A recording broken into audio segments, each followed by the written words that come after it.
Welcome back to our YouTube channel, where we dive deep into intriguing research topics that shape our world. Today, we're exploring a crucial area of study: corporate social responsibility and its application in the complex context of Israel-Palestine. We'll investigate how multinational corporations address ethical and social responsibility issues in this region and how these actions influence their global practices. Let's start by understanding why this topic is so important. Importance of the research topic. Corporate social responsibility, especially in conflict zones like Israel-Palestine, is a pressing issue. Multinational corporations operating here face unique challenges related to ethics, human rights, and social responsibility.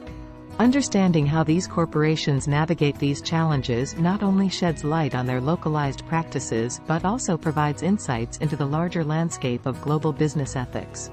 Real-world examples. Multinational corporations operating in Israel-Palestine often face intense scrutiny, as their practices can be seen as influencing the ongoing conflict. For example, the international beverage giant Coca-Cola has been criticized for operating a plant in an Israeli settlement, leading to concerns about ethical implications and potential boycotts.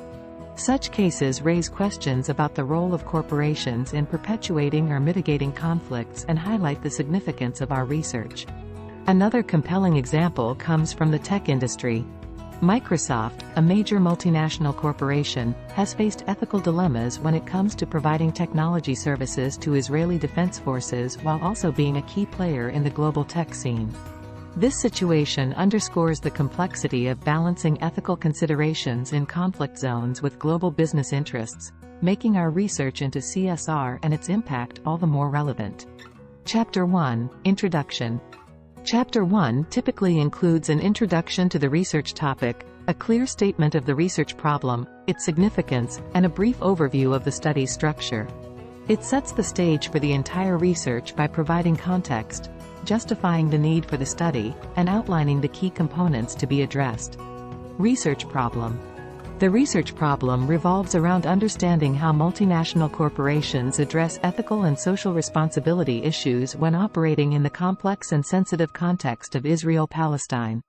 An example of a research problem could be: many multinational corporations operate in Israel-Palestine, a region marked by deep-rooted political and social conflicts.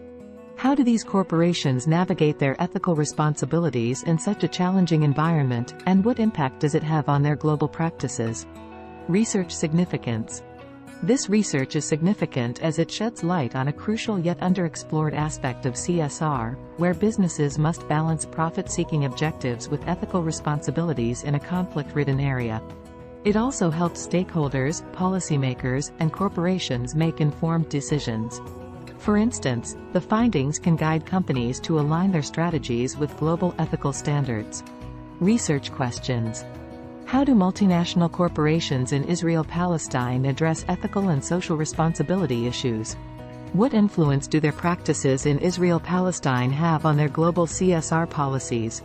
What are the challenges faced by these corporations in maintaining ethical standards in a complex geopolitical environment? Research objectives. To investigate the CSR practices of multinational corporations in Israel-Palestine. To examine the impact of Israel-Palestine CSR practices on the global operations of these corporations.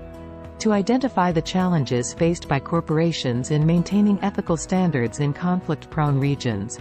Research rationale.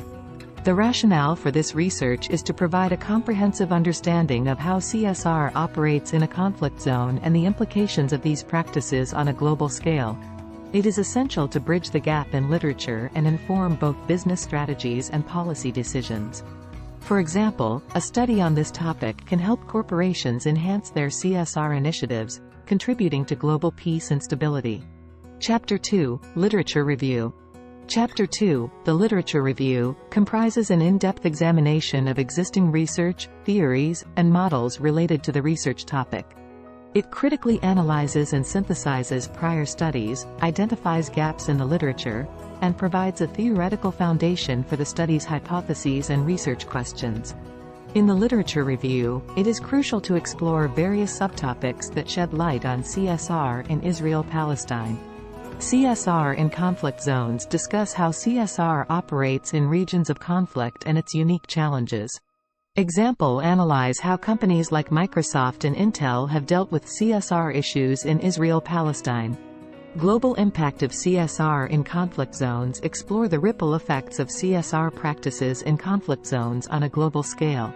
Example: examine how Starbucks' stance on Israel-Palestine has impacted its global image. Ethical theories and models. Discuss ethical theories like utilitarianism, deontology, and virtue ethics in the context of CSR. Example: analyze how the deontological approach guided a corporation's ethical stance in Israel-Palestine. Theories and models. Stakeholder theory. This theory posits that corporations have responsibilities not only to shareholders but to all stakeholders. For example, examining how a company's CSR policies impact employees, suppliers, and the local community. Legitimacy theory. This theory emphasizes the importance of maintaining legitimacy in the eyes of the public.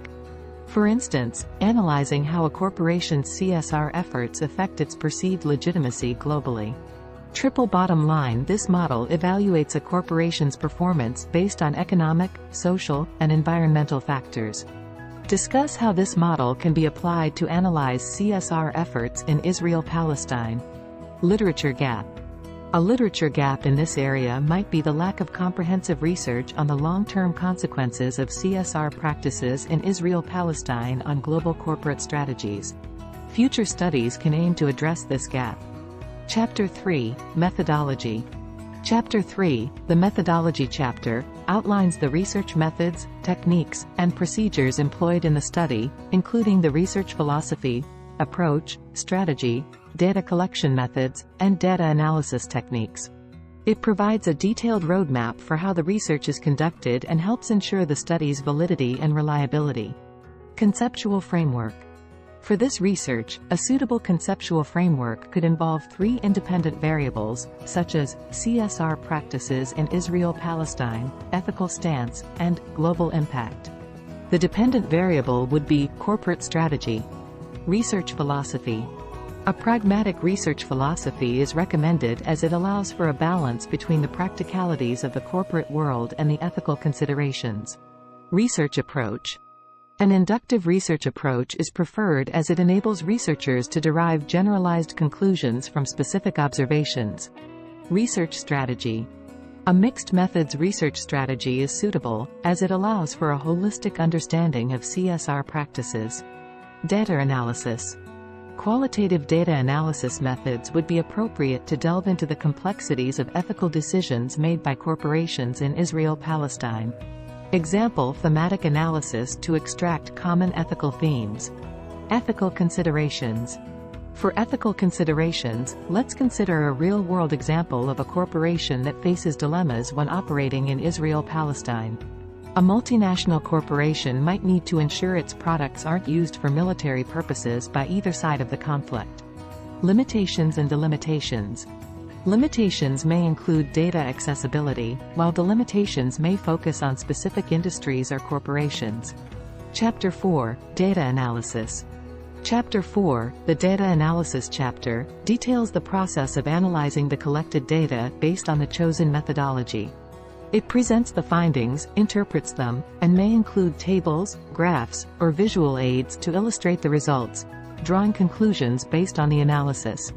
Quantitative analysis. If a quantitative approach is chosen, a sample size of 300 multinational corporations operating in Israel-Palestine can be surveyed. Statistical techniques such as regression analysis can help assess the impact of CSR practices on global strategies. Qualitative analysis. For a qualitative approach, a sample size of 20 multinational corporations can be selected for in-depth interviews and content analysis. This method can provide rich insights into the ethical considerations of these corporations. Chapter 5, Conclusion. The conclusion chapter will synthesize the findings and draw implications for CSR practices in conflict zones. It will highlight the significance of these findings for businesses and policymakers. Chapter 6, Recommendations. The recommendation chapter will provide actionable insights for multinational corporations, encouraging them to adapt their CSR strategies. Recommendations may include engaging in conflict resolution efforts, promoting local empowerment, and cooperating with NGOs. Suggestions for future research. Future research could explore the role of international organizations and governments in promoting ethical corporate behavior in conflict zones. It could also investigate the impact of media and public opinion on multinational corporations' CSR practices in such regions. Additionally, longitudinal studies could assess the long-term sustainability of ethical commitments in conflict zones. That concludes our exploration of this vital research topic. Remember, understanding how multinational corporations navigate ethical challenges in conflict zones is not just a scholarly pursuit. It's a step towards a more ethical and responsible global business landscape. Stay tuned for more intriguing research topics.